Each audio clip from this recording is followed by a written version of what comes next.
Hello there. My name is John Long. I am the workshop director for quantum computing at Davis, and welcome to this workshop recording of the Why Quantum Computing workshop. Originally, this was meant to be a live recording. There was a hybrid configuration set up. So while I was in the classroom and there was a physical audience, there was also an audience on Zoom.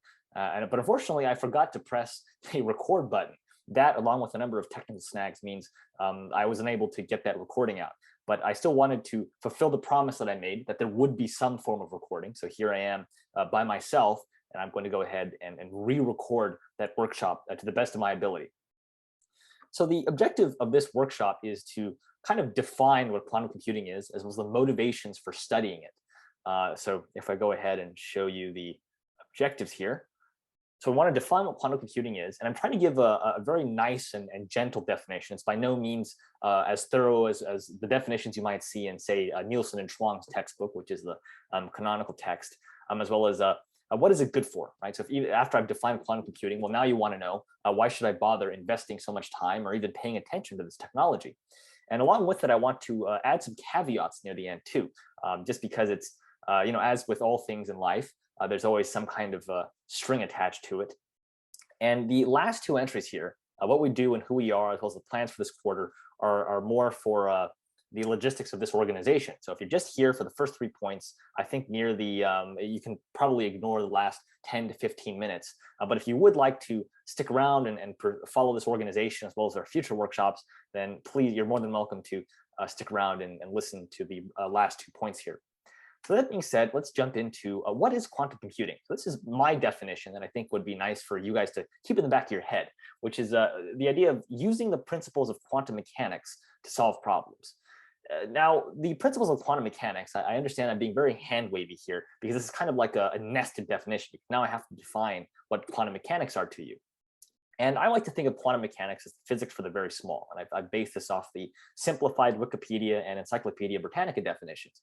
This is by no means, once again, this is by no means a very thorough definition, but it suffices for this workshop. It's just nice and simple. And when I say the very small, I should clarify that. I mean, on the level of, say, atomic nuclei or protons and neutrons, electrons, quarks, I guess anything on the standard model if you are that particularly keen in the field of quantum mechanics. But that's really all that quantum computing is. We're just taking the principles of quantum mechanics and now we're applying them to solve certain problems. So now that we have this definition for quantum computing, we might as well tackle the issue of, well, why bother investing time and resources into learning about it or even pursuing this idea of using quantum mechanics to solve problems. And it turns out there's this huge promise that quantum computing will offer some speed ups over existing methods of computation. And by existing methods, I mean classical computation, so things that run on normal sort of the silicon-based computers that we use, like my laptop or a cell phone or even a supercomputer.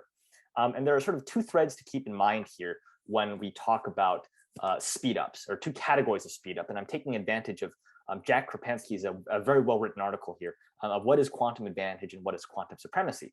So advantage is the idea that a quantum computer can do something a normal computers can do, but faster. Whereas supremacy is the quantum computer can do something that no classical computer can do. Kropensky likes to say it's advantage on steroids. Another way, or I guess a little more formal way you can think of it, is that the quantum computer can do something that would take a ridiculous amount of resources for a classical computer to catch up or to have equivalent performance. And if you have supremacy, then of course you'll have advantage. Although advantage in my mind is more for applications that have real-time use in the real world. Whereas supremacy is more concerned with the fact that we can find any problem. So the problem doesn't actually have to be useful.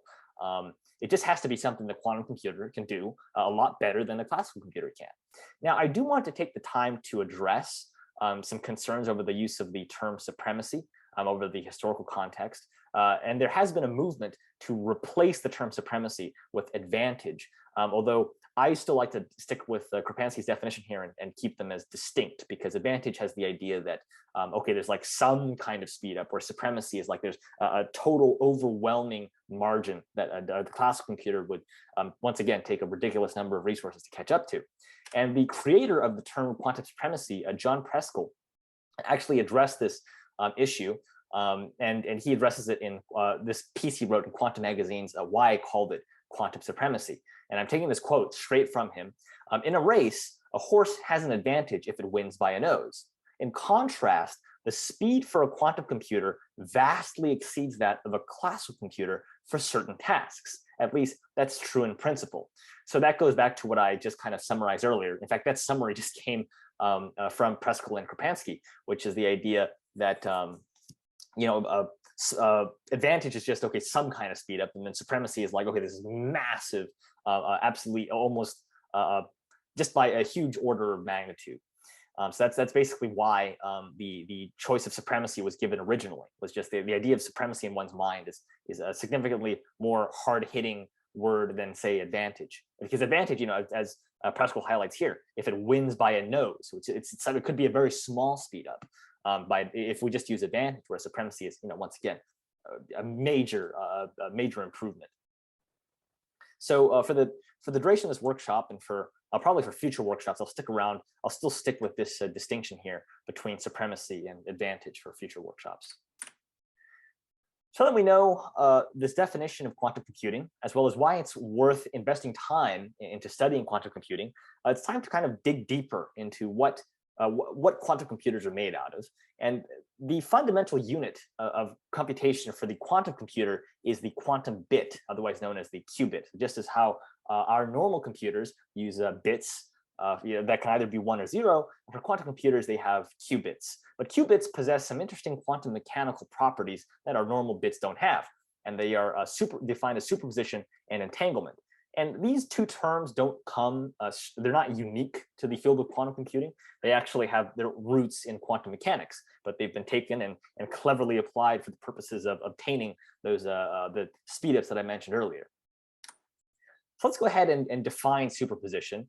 And superposition is closely tied to this idea of quantum parallelism, which I'll go ahead and define later in the slide. In fact, I got this term from Nielsen and Chuang's textbook on quantum computing and quantum information science, which I'll probably be citing, or I do cite very frequently throughout the slides here, just because it's an incredibly wonderful resource for those learning quantum computing, and it's also an incredible reference guide as well once you feel a little more seasoned. So the idea with superposition is that you can be in a linear combination of 1 and 0 with complex values. So let me try and illustrate this idea. Let's imagine that your bit is kind of this bucket, and the bucket can only have the value 0 or can only have the value 1. So this is a normal bit. But for quantum computing, we can have this interesting thing where you have some defined, I like to call it a mixture, ket 0 plus beta ket 1.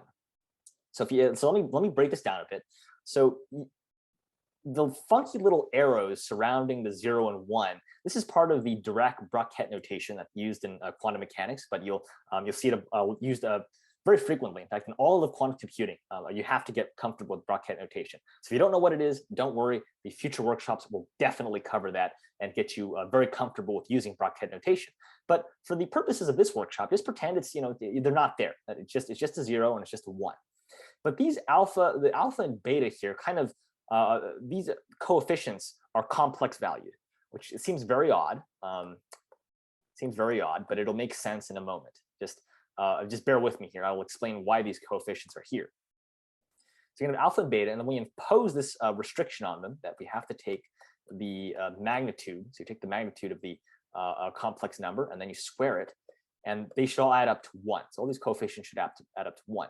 Now this might ring a bell in your head because of this origin to probability, or a relationship to statistics. But if that hasn't rung a bell, don't worry about it. Once again, I'll get to it. But the basic idea here is that instead of having a bit that can only be 0 or 1, now that we can define this kind of combination of 0 and 1, and then this alpha and beta define probabilities, or they're known as probability amplitudes because they're complex valued. It doesn't really make much sense in the real world. But then you apply this operation here, and then it becomes some real value, which makes sense to us.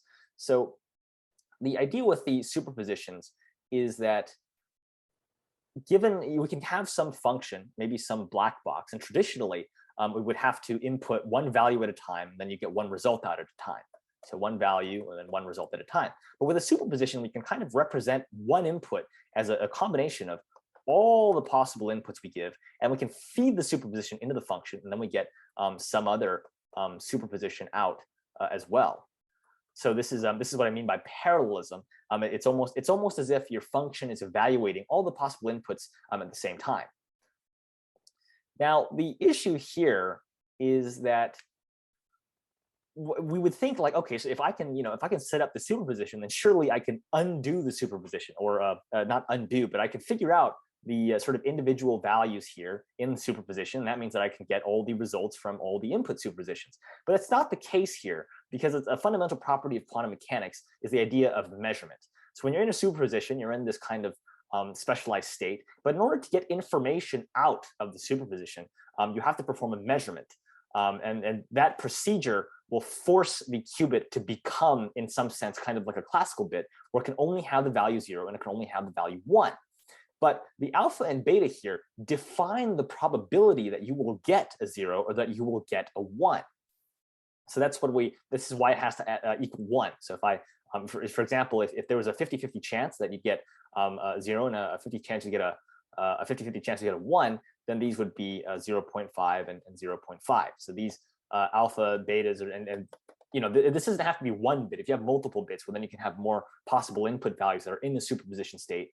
You can also have more probability amplitudes here as well. But that's kind of the caveat here, is that we can't get all the answers out that we just evaluated from all the inputs in that superposition state. In fact, we can only get one answer out, and that might seem like it's that might seem like the death of the advantage. I mean, like, well, what's the point if we can't get all the answers out? But another kind of nice physical analog to this that you might be more familiar with is a lot of times in I think elementary school, when you learn about the atom, they introduce the kind of model here where the electron is a very well-defined particle with very well-defined position, and it's just orbiting the nucleus here. But in reality, what happens is the electron it's not actually orbiting the nucleus, but it has this kind of cloud, a probability cloud around the nucleus. And when we want to figure out where the electron is, we have to interfere or once again perform a measurement. In order to perform that measurement, we might have to shoot a photon or maybe use another particle, and that particle may finally interact with the electron, at which point the position is no longer unambiguous, but it collapses to a singular well-defined position. Before that measurement, the electron could have been anywhere around the nucleus. It could have been here, it could have been there, or even up here, and it could have been all around the nucleus, and each position has an associated probability with it. So that's how you can think of these coefficients here. So there's an associated probability of getting a 0 and an associated probability of getting a 1. But because they're complex value, that does lend itself to some very interesting behavior, as you'll see later on. So this is still based off work from Nielsen and Chuang's 10th anniversary edition. So I'm still citing that textbook here. But even though we can't get the individual answers from the resulting superposition, you can still obtain some global property of the function. So what do I mean by a global property? Well, I'm going to base the answer here from an example using a quantum computing algorithm. And this is known as it's technically, I like to distinguish them as two algorithms. You have Deutsch's algorithm and Deutsch-Hose. So Deutsch's algorithm originally works for just a singular qubit, but then Hose came along and expanded it so it works for multiple qubits. And the algorithm tries to solve this problem of if a function is constant or balanced. So what exactly does it mean for a function to be constant or balanced? Well, if a function is constant, it means that for any input, so for say from n sub a all the way to f of n sub z, the output's always going to remain the same. It's always going to be 1 for everything, or it's always going to be 0 for everything. So this is what we define as a constant function. Whereas for a balanced function, what happens is for half the inputs, the output's going to be say 1 or 0, but then for the other half of the outputs going to be opposite. So this is what we mean by a constant function, and this is what we mean by a balanced function. And the algorithm tries to answer this problem with just one execution of the function, in essence. So we take advantage of the ability to perform that superposition, where we represent all of the possible inputs, n sub a all the way to n sub z in a superposition state. So they all have their associated probability amplitudes here. And then there's another operation that we can do that will tell us, or not one operation, but multiple operations that get done, and where we can extract the information to figure out whether or not the function is either constant or balanced. Now, this doesn't seem rather remarkable until you realize that if I gave this problem to a normal computer, the minimum number, or not the minimum, but the worst case scenario for how many times I have to input some value and then monitor the output and figure out if the function's constant or balanced is I would have to, at minimum, evaluate half the inputs and then one more just to make sure that all the outputs are either constant, or maybe all the outputs seem to be constant, but then the n+1th input turns out to be different. Then I know it's a balanced function. Now the problem, this is very cool because it kind of illustrates the benefit of quantum parallelism derived from superposition very well. But this is just a toy this is just a toy problem. It's not really practical. I mean, we don't really have much of a use for figuring out if a function is balanced or constant. But this is a very powerful building block for a number of other algorithms, including one actual algorithm that you'll see later on, which is Grover's algorithm. I'll show that in the next slide here. But before I get into that, there's this very nice comic strip from Saturday Morning Breakfast Cereal. It's an online web comic by Zach Weinersmith. And the comic below is made in collaboration with Scott Aronson. I just took this one frame out of that comic. It's actually a pretty long comic, but it actually does a phenomenal job of explaining quantum computing as well as clearing up a lot of misconceptions here. And I've also attached some recommended reading. The article's, it's not an article, but it's a paper. And the paper's name is literally just Quantum Computing by Broussard, as well as several other authors here. And the idea here is that because you have those probabilities can have negative values as well. As you remember, here, let me do it again. So if I have alpha here plus beta 1, this alpha could also be a negative, which is kind of odd because, if I told you like, okay, what's the chance it's going to rain? And I told you like, oh, there's a negative 0.7 chance. It doesn't really make any sense to us. But when we're using these complex amplitudes, it's possible to have this property of interference or destructive interference, where you can have associated probabilities for each state, and those probabilities can destructively interfere because you could have a probability that's positive and a probability that's negative, and when they and then they can interfere and cancel out. So that means that a particular state is not feasible. But at the same time, you can constructively interfere with similar states, and that means that the probability at the end of measuring a certain value will increase. And in fact, there's a mathematical example of this in the quantum computing paper here by Broussard. That's why I actually linked it here. So if what I'm talking about seems incredibly abstract, then that paper might give a very nice hint, although it's meant to be light reading. If you want an actual thorough example of this constructive and indestructive difference, you might want to look through the actual Nielsen and Schwann textbook. A more useful example of superposition or quantum parallelism is Grover's algorithm, because I did mention earlier that the Deutsch and Deutsch-Hose algorithm aren't really that all that applicable in real life, but Grover's algorithm very much is. And it it performs an unstructured search. That's the sort of the official terminology for the problem that Grover's algorithm tackles. But the more precise definition is that given a function, f of x, where f of x only equals 1 for a certain x sub naught, find x sub naught. So basically, given a function, and this can take in any number of inputs, but I like to use the alphabet here. So from maybe x sub a, it would equal 0, and then for all the other inputs, it would not give anything. But maybe for x sub z, it would give 1, and that's the only input that the function will give 1 for. And the idea here is that we want to find this x sub z that gives 1. And what we can actually do is we can set up a superposition of all these inputs. So x sub a all the way to x sub z. I should be a little more formal here. We encapsulate them in the kind of ket notation, and they would of course have their own associated probability amplitudes here. And the idea behind Grover's algorithm is that we can increase the probability that the desired input is going to be measured, or it's going to be the result that we get upon performing the measurement, and in which case all the other answers will cease to exist, and then we're only left with the one particular answer here. But at the same time, while we're increasing the probability of one, we strategically decrease the probability of all the other undesirable answers, the ones that equal 0. So Grover's algorithm is particularly interesting because it gives us a quadratic speedup. And classically, this problem would take O of n evaluations. O of n meaning like the worst case scenario is that I'd have to plug in every single input from x sub a all the way to x sub z. And it's n, so if there were n inputs from a to z, what happens is it could be possible that I could evaluate everything from a to y and find out like, oh, it's all zeros. That means that z has to be the last one. So that means I'd have to evaluate up to n times.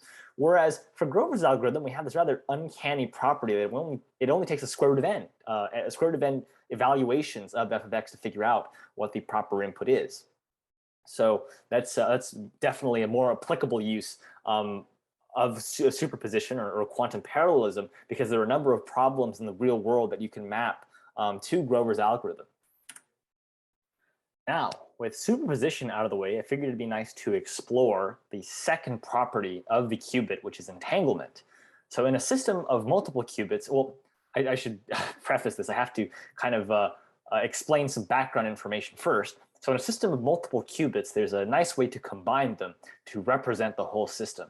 So what exactly do I mean by this? Well, if I go back to the notation that I was using to define how a qubit could have this kind of combination of 0 and 1, you'll notice I've also mentioned that this 0 and this 1 are both vectors. And in fact, it turns out that you can represent a singular qubit as having as a single vector with 2 entries, like so. But when we have systems that have 2 qubits, so for example, I'll call this Q1 and then I'll call this Q2, just to use the letters C and D here, mathematically we want to express this as a singular system. So what we do is we'll take the tensor product of these 2 qubits, or the Kronecker product. I think the Kronecker product is supposed to be the more general form of the tensor product. But the basic idea here is I can take the Q1 here, and I'll take its entries, and then I multiply it, and I'll just put the second qubit here 2 times. So whoops, that's supposed to be a C and then a D, and we go ahead and bring it all together. So that gives us a vector with 4 entries, alpha C times alpha D, and then beta C times beta D. So now these two qubits can be represented by a singular vector here. And furthermore, I could go backwards too. If you gave me a vector with 4 entries, with a little bit of manipulation, I could also go back and figure out 2 vectors that could be used to generate this 4-entry vector. But there are certain states that, although they physically constitute 2 qubits, you can't represent the 4-entry vector, which represents those 2 physical qubits, as the tensor product of 2 other individual vectors. There are certain states where you can't do that. And that forces you to treat those 2 qubits as a kind of a singular entity, a singular entity. And we call those entangled systems when you can't separate the sort of state into 2 other vectors here. Entangled systems have a particularly interesting property, which is that you can separate, say, 2 qubits in space for a very large distance, and you can still those qubits can experience an instantaneous collapse of the linear combination. So what do I mean? Well, first, let me give an example of what a entangled state may look like. So, and if this doesn't make too much sense, don't worry about it. But what this is saying is that you can either have a 50-50 chance of finding the 2 qubits in the 0 state, or you can have a 50-50 chance of finding both the qubits in the 1 state. And if you think about this a little, what that means is that if I have a 1 qubit in position A, another qubit in position B, and once again they're separated by some distance, and they've been entangled before, so that's how you get this kind of state here. If A is measured to be 0, so its value collapses to 0, that means that B must also be 0. And likewise, if A was measured to be 1, then it must also be 1 as well. And this happens instantaneously. This fact that when you perform the measurement on 1 qubit, there's this instantaneous collapse. So that means that B must also either follow in the footsteps of A. And that begs the question, if this kind of instantaneous collapse, does that mean that we can have faster than light communication? Because I did mention instantaneous, but that's kind of disconcerting too, because Einstein's physics forbid anything from traveling faster than the speed of light. And it turns out, luckily for Einstein, no, you can't have faster than light communication. And there's a very nice explanation from Karen Masters on Cornell's Ask an Astronomer site. And the problem is you can't control which way the collapse is going to happen. So is it going to be a 0 or a 1? So I remember if I go ahead and re-illustrate, well, that's the wrong orientation. That's actually a bra, not a ket. If I were to re-illustrate this in a sense, so once again, I mentioned that this represents that there's a 50-50 chance both the qubits are both 0 or both of them are either 1. But I can't force the qubit to take a certain side of that 50-50 probability. I can't force the qubit to be 0 and I can't force it to be 1. It's I can only perform some kind of measurement, and then I have to be happy with whether or not that measurement is a 0 or that's a 1. And in fact, let's say I have a qubit and then you travel to the moon and you have a qubit, and then I tell you, okay, look, when you measure your qubit and you measure a 0, that's equal to a digital 0. And if you measure the qubit and it's equal to a 1, that's equal to a digital 1. But let's say I wanted to transmit a 0, but the qubit collapses to a 1. And then I have to somehow tell you, like, oh, wait, hold on, that 1 is actually supposed to be a 0 for this particular instance. And it turns out that in order for me to communicate that to you, I have to use subluminal communications, or what they call a classical communications channel, which kind of defeats the purpose. So no real information is being exchanged faster than the speed of light. So that kind of renders the idea of faster than light communication moot. Although, being a huge science fiction fan myself, it definitely does seem like initially with this instantaneous collapse, it could be possible. Now, besides that kind of a funky little application, it's not even an application so much as it is a thought experiment, but here's some applications of entanglement. I took it from a section of this paper, I think made by a team at IBM, by Mooney, Hill, and Hollenberg, entitled Entanglement in 20-qubit superconducting quantum computers, although there are more thorough examples of these applications obtained from the Qiskit textbook. And Qiskit is IBM's kind of quantum computing software framework. It's the Quantum Information Science Kit, and it's got a very nice associated textbook with it. One of the things you can do with entanglement is quantum teleportation, which is the ability to transmit one qubit using an entangled pair of qubits between parties and two classical bits of information. And once again, because of this interesting property of entanglement, you can have a large physical space between the two parties, and there wouldn't be any issues so long as the the entanglement has occurred in one place, and then you can split the entangled pair. But this requires two classical bits of information to successfully transmit that one qubit's information. And it turns out that quantum teleportation can be used as a kind of encryption scheme for transmitting sensitive information. It's supposed to be incredibly very secure. And the more detailed explanation is given in the applications and challenges of quantum teleportation by, well, the more detailed explanation is actually in Humble's paper here, an overview of quantum teleportation.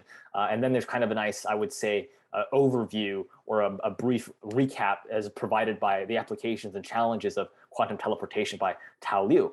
There's also a super dense coding, so we can transmit two classical bits of information with one qubit.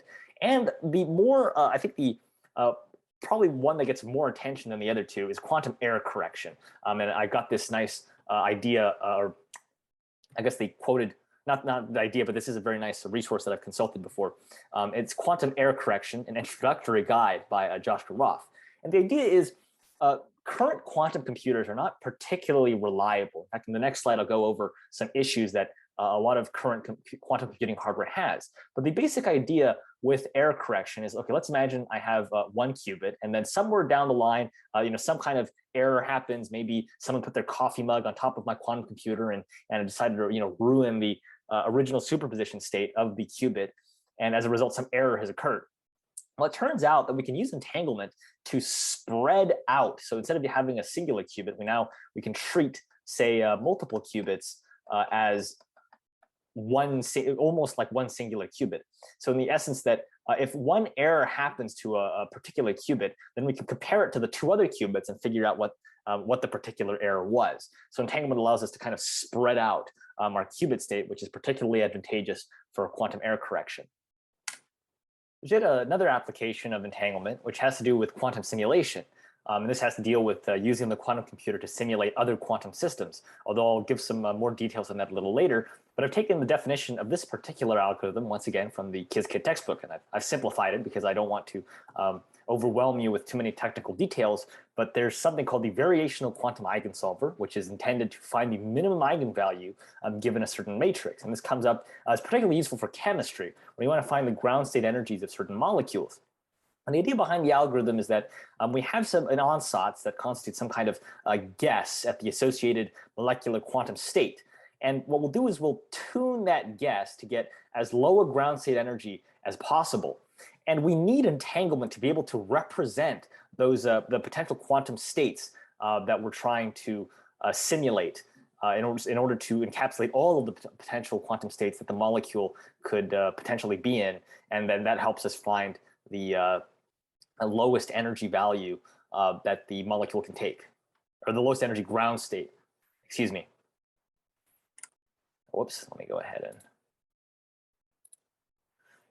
Now, with all that being said, this kind of ties back into the quantum error correction that I mentioned earlier, and it tackles with the problem that a lot of pretty much every quantum computer in existence right now has, which is that qubits have lifetime. It's kind of odd to think about it that way, because if you imagine you're busy working on some kind of Word document, maybe it's your thesis, and then all of a sudden the computer just decides to forget the contents of your thesis.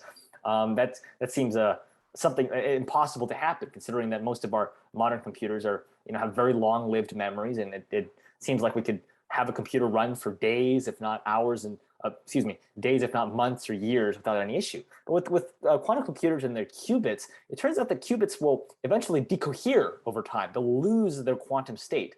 And this can be over time or from environmental interference. And there are two ways to combat this. We either have better hardware, which helps the qubits live longer and be more resistant to maybe external interference, as well as QEC, or quantum error correction, where we may opt to use multiple qubits to represent, say, one logical qubit.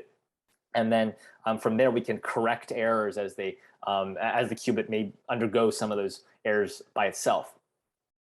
And this is this twofold approach is being developed kind of simultaneously or hand in hand. So there's definitely a bunch of money and research being done, or money and research being put towards creating better hardware, but there's also a great deal of research into quantum error correction. Here are some more applications of quantum computing. Well, one of them, which I always like to think of as the poster child for quantum computing, is Shor's algorithm, which allows us to factor numbers significantly faster than any known classical algorithm, and could be treated as a potential threat to existing cryptographic systems, because a lot of our existing systems are based on the fact that it's very computationally hard to factor numbers, especially as they get larger and larger, but it's very easy to verify that you have the factors of a number because all you have to do is multiply them together. And Shor's algorithm apparently allows us to do that allows us to factor these large numbers significantly faster than any known classical means.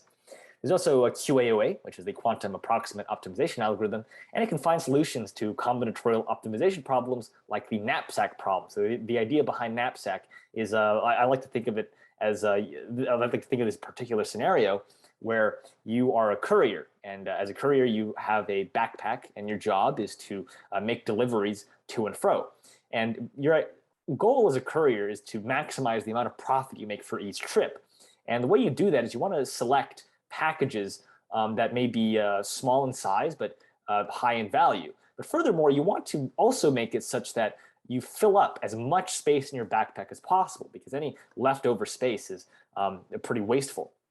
So and to generalize it to the kind of defining trait that all combinatorial optimization problems have is usually your input consists of some kind of discrete set of objects. And by configuring those discrete objects in some way, you get some kind of optimal position, or not necessarily position, but some kind of optimal combination that proves to be what you want, hence combinatorial optimization. And CO problems are very common in industry. I know the premise that you can only pick from a discrete set seems to be rather prohibitive, but it turns out that there are quite a large number of problems that can be expressed in terms of combinatorial optimization, which is good because you can fit it into QAOA. Another application of quantum computing, which I find pretty interesting, is finance. And I've taken this information below from the IBM Africa Quantum Challenge of 2021. In fact, this was a lab 2.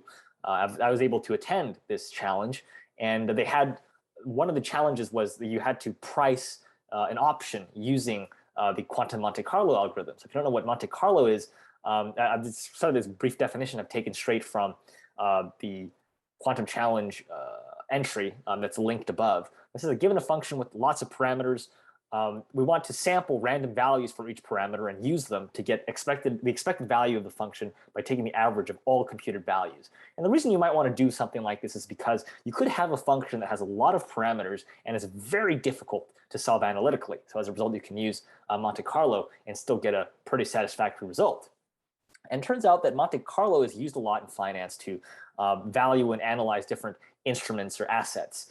And in particular, it's really nice for modeling or helping model the underlying uncertainty around an asset. In fact, that's exactly how it was applied for the Africa Quantum Challenge, where they had a particular option, and that option was tied, there was an underlying stock price. And you can use quantum Monte Carlo to simulate the prices that the stock might take, and from that you get the expectation value and figure out what your expected payoff might be for using that option.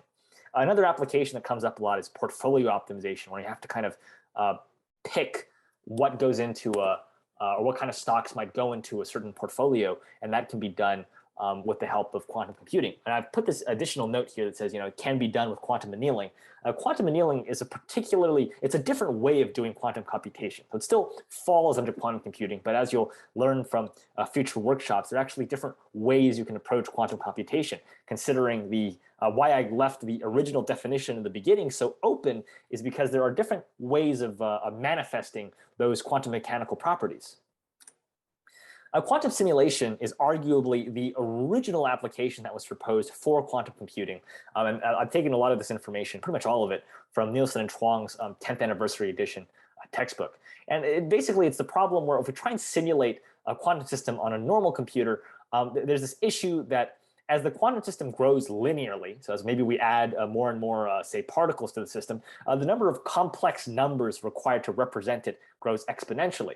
And I want to revisit the Kronecker product here very quickly, because you remember that if I had 1 qubit, so that's sort of 2 complex numbers. But then if you have 2 qubits, then it becomes 4 complex numbers. And then if I had another qubit here, then it'd just be 2 to the 3 and then 2 to the 4, and then it would just keep going on and on. So it grows exponentially. And this is taken straight from the book here, but it takes c to the power of n bits to simulate a quantum system classically, but it only takes k times n qubits.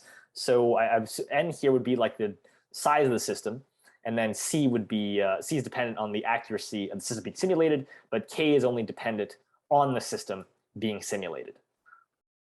So as the system grows, if we're just using quantum computers, the simulation only grows linearly in terms of the number of resources we need for the quantum computer, but classically it takes an exponential number of bits as the system gets larger and larger.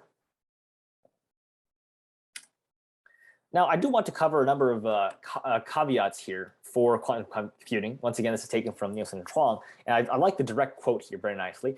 It is possible that quantum computers are no more powerful than classical computers in the sense that any problem which can be efficiently solved on a quantum computer can also be efficiently solved on a classical computer. And there's this interesting little diagram here, as well as this thing that I've taken straight from the Wikipedia page. And I should take a step back here and mention that in computer science, one of the main things that computer scientists like doing is categorizing how hard or how easy a problem is. And as a result, we'd like to lump together a bunch of different problems via complexity classes. So if we take a look here, P, for example, is the class of all problems that are easy to solve and easy to verify the solutions for. NP is a class of problems that are hard to solve, but still easy to verify the solutions for. And then P-space, if I remember this correctly from the Nielsen and Chuang textbook, P-space is defined to be problems that don't take much in terms of computational resources like memory, but they take a very long time to perform. And it's believed that P space is supposed to encapsulate problems that are outside of P and NP, although from, once again, from what I remember, this relationship, this depicted here of P space encapsulating P and NP is still theorized, and there's yet to be solid proof. Now, BQP is actually the class of problems that a quantum computer can solve efficiently. So now the big open question is, what exactly is the relationship between, say, BQP and all the other classes? I know here Wikipedia says BQP and NP because NP is, once again, the class of problems that are difficult to solve on normal computers. So then it becomes a question of, well, we don't quite know what exactly where exactly BQP bounds all these other complexity classes. Ideally, BQP could be, the bigger BQP is, the better, because that means that, that means that a lot of the problems that are hard for our normal computers may prove to be very easy and efficiently calculated on a quantum computer. But it could also be the case that, BQP does not, in fact, encapsulate all that much, in which case, then it would be a rather unfortunate result. But that's still an open question. Is, so what problems can the quantum computer solve efficiently, and do those problems in the quantum computer's class of efficiency have any bearing, or can they encapsulate problems that are hard for our normal computers to do but are efficient for quantum computers? So that's kind of the hope, but once again, it's an open question. Another caveat here, this is just another, I'm taking this from John Preskel's paper on quantum computing in the NISQ era and beyond, page 3, is that we don't expect, for example, that a quantum computer will be able to solve efficiently the hard instances of NP hard problems like the traveling salesman's problem. Quantum computers can speed up exhausting search. So exhausting search, so it can speed up exhausting search, but only modestly so. So NP hard problems are likely to be quantumly hard as well as classically hard. So so you don't have to worry too much about the technicalities here, but all I really want to drive home is that, in short, quantum computing still has its limits. It's not going to be the ultimate God-level computer in some sense, and it's still very much a matter of further R&D as to what exactly the true power of a quantum computer is. Another caveat I want to bring up, this isn't like a major caveat, but it's something you should keep in mind, is although quantum supremacy sounds very enticing and promising, like, wow, now we've officially proven once and for all that the quantum computer can beat all of classical computing, it turns out that the problems that a lot of experiments in quantum supremacy are oriented towards only have one purpose, which is to find something, literally anything, that a quantum computer can do that a classical computer cannot do, at least not efficiently. So once again, going back to what I said in the very beginning, it would take a ridiculously large number of resources or a very long period of time, which is just impractical for us. And that problem doesn't have to be useful at all. It doesn't have to reflect something that could be useful if it was solved in the real world. And one example I can give of this is Aronson-Arkhipov boson sampling. And if you don't know what that is, I mentioned Scott Aronson helped with that webcomic earlier, but he also has this interesting proposal for trying to prove quantum supremacy. And it's this idea that if you take a linear interferometer and you shoot individual photons through it, eventually that process apparently involves the calculation of the permanent. In calculating matrix permanence, which the matrix permanent, by the way, is, you can think of it as the matrix, the determinant of a matrix, but all of the signs are positive instead of negative. And in fact, it's very, it's one of the peculiar asymmetries in computer science is as to why the permanent is so much more difficult to calculate than the determinant. It turns out that to figure out the probability that a photon going into the ferrometer and then coming out, it requires us to calculate the permanent. So for a normal computer, that actually turns out to grow exponentially in terms of the runtime. Whereas for a specialized setup of quantum computer, I think you use what they call linear optics. This turns out to be rather trivial, or not trivial, but much more efficient to do. And that might be an instance of quantum supremacy. Now, with all that being said, I figured it's time we sort of introduce who we are. So Samarth Sandeep is our interim president. He was the president, but he graduated. So now we're kind of in this period where we need to find a new president. Tina Sorensen is our outreach and marketing director. She does an absolutely phenomenal job with maintaining communications with all the rest of our members, as well as reaching out to guest speakers and helping the club get more resources. And then I, of course, am the workshop director. So QCAT has several objectives here. The main objective is to help those interested learn more about quantum computing through these weekly workshops. In prior quarters, there were Q&A sessions where there wasn't any presentation of material, but in fact, it was more to encourage people to just drop by whenever they wanted to and ask if they had any open questions in quantum computing. Now, because we're doing this hybrid setup and there's still a physical component, this may or may not happen. It's still very much up in the air.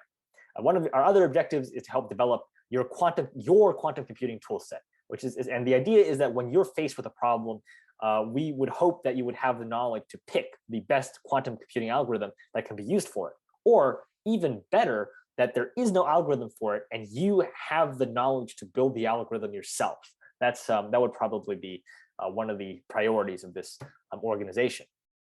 Furthermore, my approach to giving workshops is always to have been agnostic to the tools. And it's my goal to expose you to a variety of platforms and tools. I think I kind of hinted earlier that there are different ways of performing quantum computation, just because that definition of quantum computation is so open. So long as you do have the minimal quantum mechanical properties, you can still call it quantum computation. And once again, I'm going back to the main thread of thought here. It's my goal as the director to expose you to a variety of platforms and tools, and to let you decide which one might be the best for your problem. I pick the platforms and tools based off of what exactly I want to teach you and the exact problems that certain tools might be better for than, say, other tools. But ultimately, it's up to you when you're by yourself to figure out which ones you want to use. Now, if you have any questions, well, because this is a re-recording, I guess I can't really answer your questions live, but I will be able to answer questions in the next workshop. So I very much hope to see you guys there. And thank you very much for watching this re-recording. But if you do have questions, you can still drop them in the YouTube comments, where I'll go ahead and try and do my best to monitor it all. All right, once again, thank you so much for your time.